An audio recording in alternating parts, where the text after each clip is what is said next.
So hello everyone, এটা ছিল 24 ডিসেম্বরের মর্নিং সেশন। এখন আমি মুখ ধুয়ে আসলাম, ফ্রেশ হয়ে ঘরে আসলাম, কারণ কি আমরা যাবো ঊনকোটি ট্রেকিংয়ে। দেন ট্রেন পেয়ে গেছি কষ্ট কষ্ট করে, তারপর দাঁড়িয়ে গেছি, কিছু করার নেই, তাও যে পেয়েছি এটাই ছিল ভাগ্যের ব্যাপার। তারপর মার সাথে একটা করে নিলাম ভিডিও, কারণ কি ওদেরকে আমি পাত্তেই দিইনি, কারণ ওদেরকে আসলে আমার মনে হচ্ছিল ভিডিওটা হবে না। যাই হোক, তারপর আমরা পৌঁছে গেলাম ঊনকোটি মন্দিরে। তারপর ওরা চলে আসলো, আমি চাইনি ওদেরকে ভিডিওতে আনতে, কিন্তু এসে পড়ছে, কারণ ওরা তো আমার থেকে একটু বেশি সুন্দর।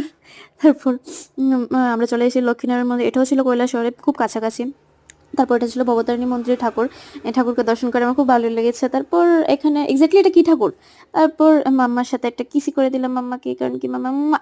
তারপর সবার সাথে আবার একটু ভিডিও করে নিলাম। দেখো ওরা নিচে বসে গেছে, ওর পরিশ্রম হয়ে গেছে, কিন্তু আমি পরিশ্রম হয়নি একটুকুও।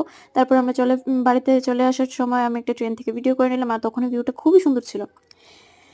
তারপর ফাইনালি আমরা একটু সিটে বসেছিলাম 5 মিনিটের জন্য, কেউ একজন দয়া করে দিয়েছিল। আমাদের মুখগুলি তো এতটাও খারাপ না যে কেউ দয়া মায়া করবে না। তারপর শেষ হালাতে এরকম হয়েছে, নিচে বসে এসেছে, তখন আমার নিজেকে এত একটা, মানে কি বলবো, সবাই আমাদের দিকে তাকিয়েছিল।